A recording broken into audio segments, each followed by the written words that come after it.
प्रिय विद्यार्थी, बगड़िया बाल विद्या निकेतन ऑनलाइन क्लास में आपका स्वागत। हम पढ़ रहे हैं कक्षा 9 क्षितिज गद्य भाग का अध्याय 1 दो बैलों की कथा। अब तक की ऑनलाइन क्लास में हमने देखा कि हीरा और मोती दोनों बैलों को झुरी का साला गया अपने गांव ले जाता है। वो वहां से वापस आ जाते हैं। वह उन्हें फिर बैलगाड़ी में जोत कर ले जाता है। घर पे उनसे काम कराता है, खाने पीने को उनको कुछ देता नहीं है। हल जोतते वक्त वो हीरा को मारता है तो मोती को गुस्सा आता है। दोनों वहां से उड़ाकर भाग जाते हैं। गया और उनके आदमी उनको वापस पकड़ लेते हैं और ले जाकर घर पर फिर बांध देते हैं। उससे आगे क्या होता है देखिए। आज दोनों के सामने फिर वही सूखा भूसा लाया गया। दोनों चुपचाप खड़े रहे। घर के लोग भोजन करने लगे। उस वक्त छोटी सी लड़की 2 रोटियां लिए निकली और दोनों के मुंह में देकर चली गई। उस एक रोटी से इनकी भूख तो क्या शांत होती, पर दोनों के हृदय को मानो भोजन मिल गया।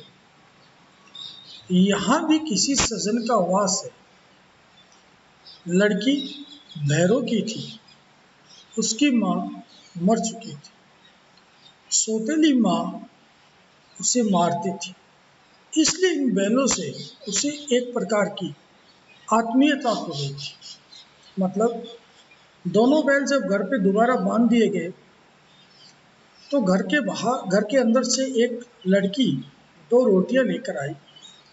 उसने बहुत ही प्यार से हीरा और मोती को वो रोटियां खिलाई।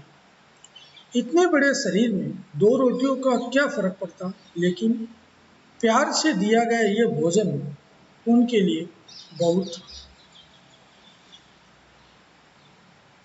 लड़की जूरी के बड़े भाई भैरों की थी।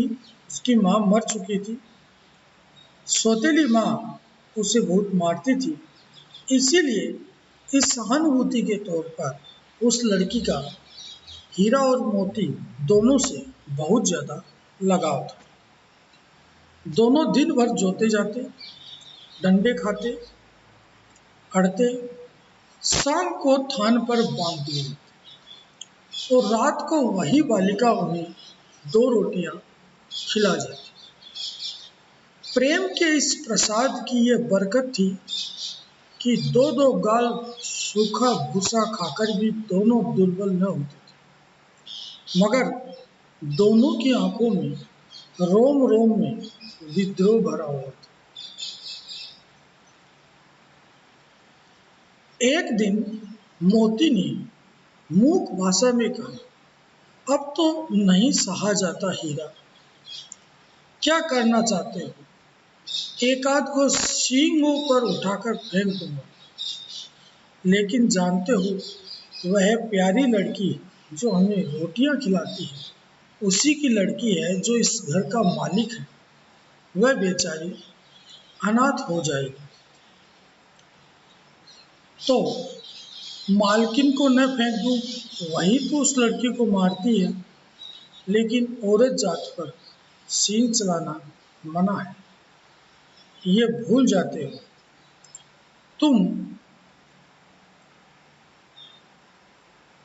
तो किसी तरह निकलने की ही नहीं देते। बताओ, तुड़ाकर भाग चले। यह मैं स्वीकार करता हूं, लेकिन इतनी मोटी रस्सी टूटेगी कैसे? इसका एक उपाय है। पहले रस्सी को थोड़ा सा चबा लो, फिर एक झटके में जाती। इस तरह दोनों बैलों की रोज की कहानी हो गई। उन्हें खेत पे जोता जाता, थान पे बांध दिया जाता, खाने को वही सूखा भूसा दिया जाता। उस घर की वो लड़की उनको 2 रोटियां खिलाती थी। सूखा भूसा खाते खाते दोनों दुर्बल हो गए और दोनों के मन में बहुत बड़ा विद्रोह पैदा हो गया। मोती ने मूक भाषा में हीरा को समझाया कि क्या करना चाहते हैं। ने कहा कि एक दो को मार दूं, लेकिन हीरा ने कहा देखो वो लड़की हमें बहुत रोटियां खिलाती है, वह उसी की लड़की है जो इस घर का मालिक है, अगर वह मर जाएगा तो वो लड़की अनाथ हो जाएगी। तो उसने कहा फिर मालकिन को फेंक दूं, वही तो उस लड़की को मारती है। लेकिन उसने कहा नहीं, औरत जात पर हम सींग नहीं चलाते, ये हमारी मर्यादा के खिलाफ है। तो फिर एक काम करते हैं, यहाँ से तुड़ाकर भाग जाते हैं। हीरा ने कहा यह मैं स्वीकार करता हूँ, लेकिन इतनी मोटी रस्सी टूटेगी कैसे। तो मोती ने एक उपाय बताया कि इसे पहले हम चबा लेते हैं, फिर एक झटके में इसे तोड़ देंगे। इस तरह से दोनों बैलों के मन में विद्रोह की भावना पैदा हो गई और वह वहां से आजाद होने के लिए उपाय सोचने लग गए। अब इसमें एक प्रश्न है, वो आपको करना है। प्रश्न है, जूरी बैलों से किस प्रकार काम लेता था।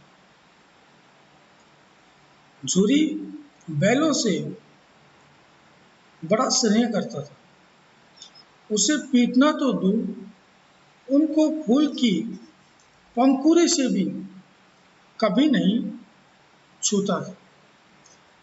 उसके जरा टिक टिक करते ही दोनों बैल हवा से बात करने लग जाते थे। अगली ऑनलाइन क्लास में हम जानेंगे कि इसके आगे इस पाठ में क्या होता है। तब तक के लिए धन्यवाद।